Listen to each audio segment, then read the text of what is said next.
جب تم مایوس ہو کر اللہ سے بھی امید چھوڑ دیتے ہو۔ لوگ ہمیں توڑتے ہیں، اتنا توڑتے ہیں کہ ہم ٹوٹ ٹوٹ کر ذرہ ہو جاتے ہیں، اور اس ذرے ذرے کو اللہ اپنی محبت سے اتنا جوڑ دیتا ہے کہ دوبارہ ہمیں دنیا کی کوئی طاقت دوبارہ توڑ نہیں سکتی۔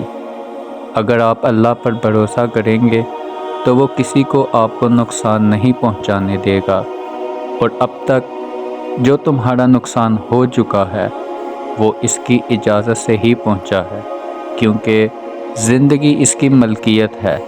اس نے زندگی کے لیے ایک فیصلہ لیا ہے، وہ سب تمہارے لیے فیصلہ لیا ہے، جو شاید آپ کو ناپسند ہو لیکن وہ درست ہوگا۔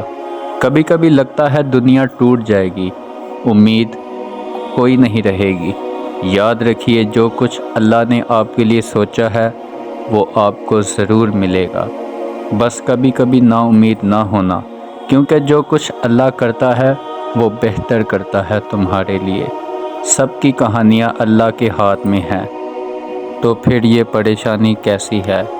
وہ جب اللہ پرندے کو ہوا میں تنہا تھامتا ہے، وہ آپ کے مستقبل کو بھی تھام لے گا۔ تم یہ کیوں سوچتے ہو کہ دینے والا تمہارے مقدر اور وسوسوں سے بہت بہتر ہے؟ کیا ہوا اللہ نے وہ مقدر نامکمل اس لیے رکھا ہو کہ تم اس حالی حصے کو اپنی دعاؤں سے مکمل کر لو۔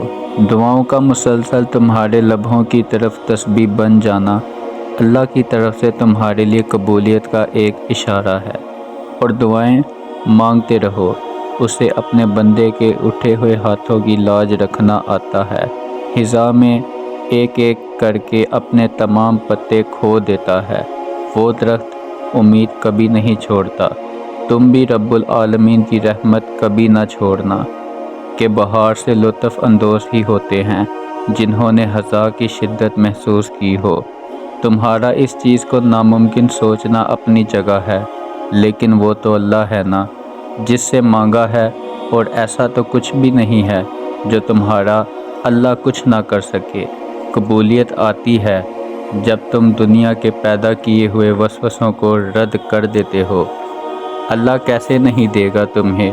وہ جس کے لیے تم سجدوں میں آہیں بھرتے ہو وہ تو تم میں ہی رہتا ہے، جسے تم دن رات آسمان میں ڈھونڈتے رہتے ہو۔ یہ دن رات تم آسمانوں میں، رسول اللہ صلی اللہ علیہ وآلہ وسلم نے فرمایا، تم دن میں 3 مرتبہ سورہ اخلاص، سورہ فلق اور سورہ ناس پڑھا کرو، وہ تمہیں ہر چیز کے لیے ہی کافی ہو جائے گی۔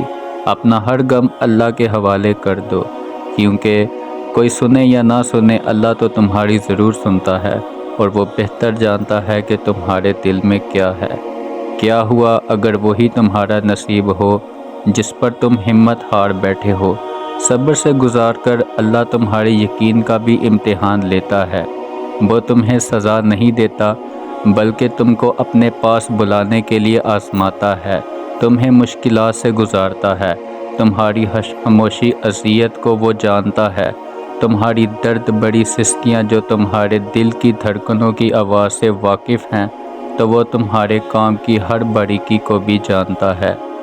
دوستو، وہ جانتا ہے تم کو کس وقت کس چیز کی ضرورت ہے، اس پر یقین رکھو، وہ تمہارا مخلص دوست ہے۔ جب تمہارا دل گھبرا جائے، بے چینی آ جائے، رات بھر نیند نہ آئے، تو فوراً الم نشرح پڑھ لیا کرو۔ بے شک مشکل کے ساتھ آسانی ہے۔ تمہارا صبر اس انتہا پر ہونا تو سمجھ لو اس کی مدد تم تک پہنچنے والی ہے۔ تمہارے یہ بہائے گئے آنسو اس نے قبول کر لیے ہیں۔ تمہارا سجدوں میں اس کو پکارنا اللہ کو پسند آ گیا ہے۔ وہ بس اب راضی ہو گیا ہے تم سے۔ تمہارا نصیب اب بہت جلد بدلنے والا ہے۔ تمہاری بے رنگ زندگی میں اب وہ رنگ بھرنے والا ہے۔ اب تمہارا گھر بھی خوشی کے پھولوں سے بہک جائے گا۔ یقین کرو تم اپنی دعاؤں کی قبولیت جانتے ہوگے۔ جب اللہ تعالیٰ کسی کو پسند کرتے ہیں نا، تو اس انسان کی پسندگی کا عالم یہ ہوتا ہے کہ وہ اس انسان پر بہت زیادہ آزمائشیں ڈالتا ہے، اتنی کہ وہ سوائے اللہ کے کسی کو نہیں پکارتا۔ دکھ کی بات تو یہ ہے کہ ہم اپنے غموں پر روتے ہیں، گناہوں پر نہیں روتے۔ ہمارا اللہ سے رشتہ ایسا ہے کہ ہم صرف اپنے غم، دکھ، حاجات اور شکایت پر روتے ہیں، اپنے گناہوں، نافرمانیوں پر نہیں روتے، ورنہ ہمارا اپنے گناہوں پہ رونا ہمارے غموں کا علاج بن جائے۔ تمہارا یہ صبر، یہ مانگنا یوں ہی نہیں ہے، اللہ تمہیں نوازے گا۔